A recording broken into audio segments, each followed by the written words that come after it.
হায় ঐ বন্ধুসকল নগা মোমাইক মনত আছেনে?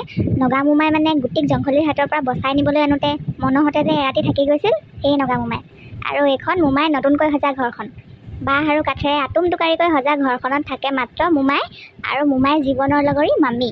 নামটো মনত আছেনে? মামীৰ নামটো ইয়াতে। ইয়াতে ঐ মই বাৰীলৈ যাওঁ দেই, তইও লাহে ধীৰে আহ। মোমাই প্ৰতিদিনে ৰাতিপুৱা শুই উঠিয়েই পিছফালে থকা শাক পাচলিৰ বাৰীখনলৈ কাম কৰিবলৈ গুচি যায়।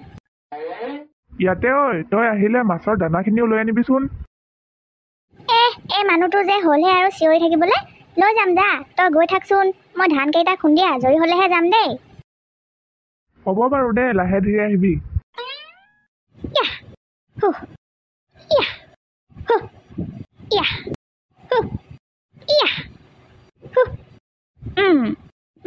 এইবাৰ এইখিনি থৈ ভাত পানীকেইটা সিজাই লওঁগে, দেৰিয়ে হৈছে। তাৰ কাৰণে চাহ পানী নিবৰে হ'ল, মাছকো দানা দিবলৈ আছে।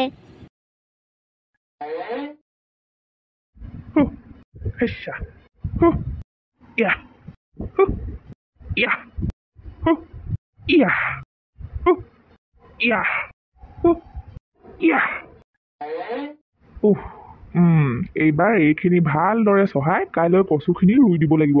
বতৰটো কচু ৰুবৰ কাৰণে বৰ ধুনীয়া হৈছে দেই। ঐ মানুহটো, চাহখিনি খাই লহি আহ।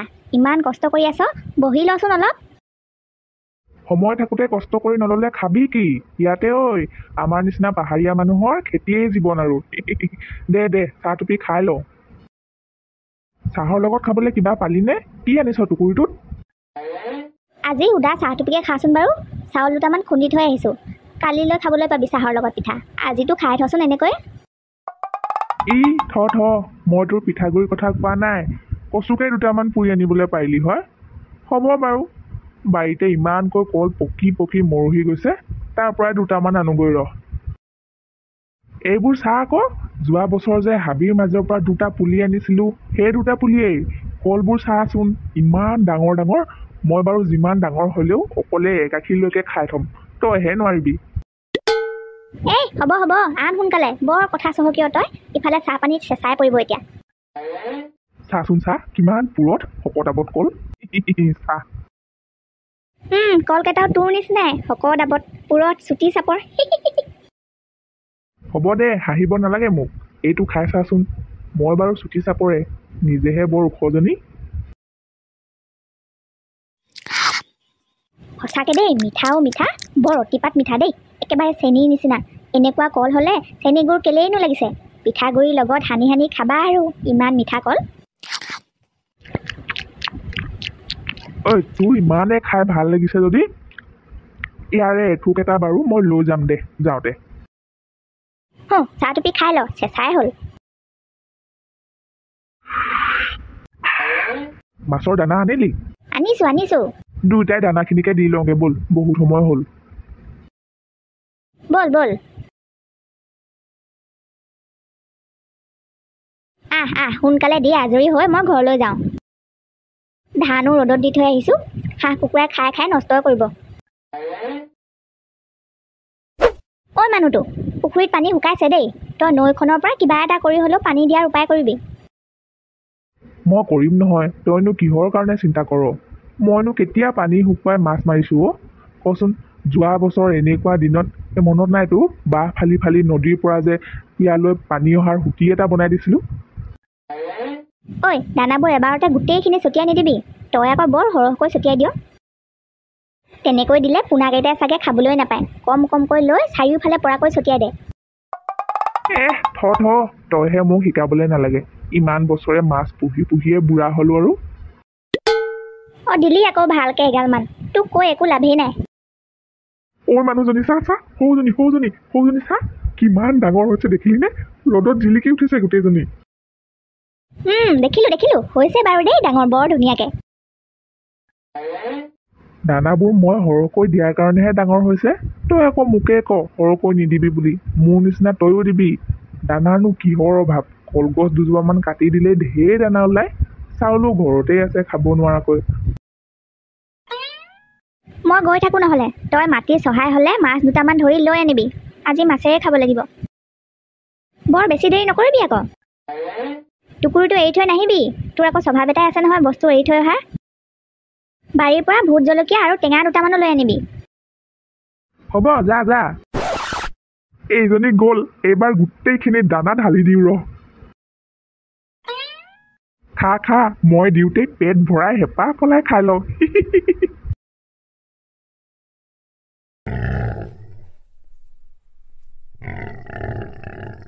ঐ ৰহ মৰাকেইটা, ইমান উৎপাত নে তহঁতৰ কাৰণে এগাল এগাল কচু বুটলি শাকে পাতে ভাতে ৰাতিয়ে সিজাই থওঁ। খা খা, খাবলৈ দিলেও উৎপাত নিদিলেও উৎপাত তহঁতৰ। আহ আহ আহ আহ আহ, খা খা খা, খাই ল পেট ভৰাই। মানুহজনী দেখি একেবাৰে খেদা মাৰি আহিছে গোটেইকেইটাই। এবাৰ কুকুৰা বতাহ বৰষুণত বেমাৰ লাগি ভালেকেইটাই মৰি থাকিলে। গঁৰালত কণীনো কেইটা আছে চাই আহোগৈচোন পটকে। এবাৰ সৰহকৈ উমনি দিয়াব লাগিব। চাওঁগৈচোন বাৰু কণী কেইটা আছেই নে নাইয়ে নে। মই এনেই চিন্তা কৰি মৰিছোঁ। কুকুৰা এতিয়াও দেখোন ভালে কেইজনী আছেই। কণীয়ে গঁৰাল নধৰা হৈ আছে একেবাৰে। এইকেইটা আজি দুইটাই ভালকৈ সিজাই খাবগৈ লাগিব। কপালখন বেয়া নহয়। বহুতেই দেৰি হ'ল দেই আজি ইফালে সিফালে কাম কৰি থাকোঁতে। আৰু এই মানুহটো এতিয়ালৈকে দেখা দেখিয়ে নাই। ঘৰলৈ আহিবই লাগে নে কিয়ে নে খবৰেই নাই। ইমানকৈ যে কাম কৰি থাকিব পাৰে, ভয়ে লাগি যায় কেতিয়াবা কিবা হয় বুলি। ঘৰখনত মানুহ বুলি ক'বলৈও আমি দুটাহে, কোনে কাক চাই বাৰু। ইমান পৰলৈকে অহা নাই, চাই আহোগৈ নেকি বাৰু। ইফালে নদীত মাছো ধৰি অনাৰ কথা। কেতিয়ানো মাছ ধৰিব, কেতিয়ানো আহিব, কেতিয়ানো ভাত খাব বাৰু। ভাগৰনো লাগেই নে নেলাগেই নে জানো। ইফালে গধূলি ভাগৰে জুগৰে ক'ব নোৱাৰা হয় পাহাৰটোৰ দৰে লৰচৰ নকৰাকৈ হ'ব নাক বজাই বজাই। ঐ ইয়াতে ঐ, চাওঁ এইফালে আহ। আজি আকৌ নাম লওঁতে ওলাইছেহি। ঐ আহিলি নে?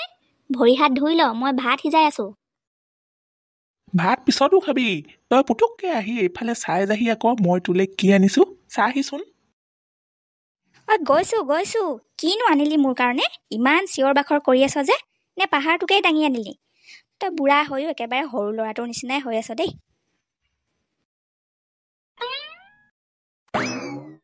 কি হয় মানুহটো, কি হ'লনো ইমানকৈ চিঞৰি আছ?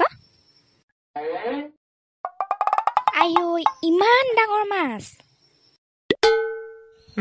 এইটো কথা শুনিবলৈকে তোক চিঞৰি আছিলো। দেখিলি ইমান ডাঙৰ মাছ এটা পালো আজি। বাহ, সঁচাকে দেই বিৰাট ডাঙৰ মাছ। কেনেকে ধৰিলি হয়? জালখনো নিয়া নাছিলি, পলতো নিনিলি দেখোন আজি। মোৰ নিচিনা মানুহক মাছ ধৰিবলৈনো জাল পল লাগেনে? নদীত দেখি একে ঘাপে জঁপিয়াই মাছ ধৰি আনিছো বাপেকে। এতিয়া এইটো ধুনীয়াকৈ কুটি বাচি জুইতে সেকিবি আৰু আদা নহৰু সৰহকৈ খুন্দি জলকীয়াও সৰহকৈ খুন্দি ধুনীয়াকে পিটিকিবি যা। হ'ব দে, তই ধুনীয়াকৈ গা পা ধুই সোনকালে ভিতৰলৈ আহ। ভোকো লাগিলে, ভাতকেইটা অথনিতেই হ'ল। মাছজনী পুৰি হ'লে দুটাই ধুনীয়াকৈ ভাতকেইটা খাই ল'ম। বল তই ভাত বাঢ়িয়ে থাকগৈ যা, মই হাউতকৈ গাটো ধুই লওঁ। হৈ গ'ল, এইবাৰ খাবহে লাগে। ঐ মানুহটো আহ আকৌ, হ'লনে নাই? ইমান পৰলৈকে গায়ে ধুই আছনে তই? মাইকী মানুহৰ নিচিনা আহ সোনকালে, ভোক লাগিছে মোৰ। ঐ বহ খাই লওঁ, পেটত কেঁচুকুমটি দৌৰিছে। বাহ, ইয়াতে 100 এবিধ খোৱা বস্তু গোটালি যে আজি, ক'ত পালি হয় ইমানবোৰ? খা, কষ্ট যেনেকৈ কৰ খাবওতো তেনেকৈ লাগিব। তোৰ কাৰণেই গোটাইছোঁ। আৰু আজি গঁৰালত গৈ কণীও ঢেৰ পালোঁ, খা। কৃষ্ণ। খা আৰু ৰ'বলৈ নাই দেই।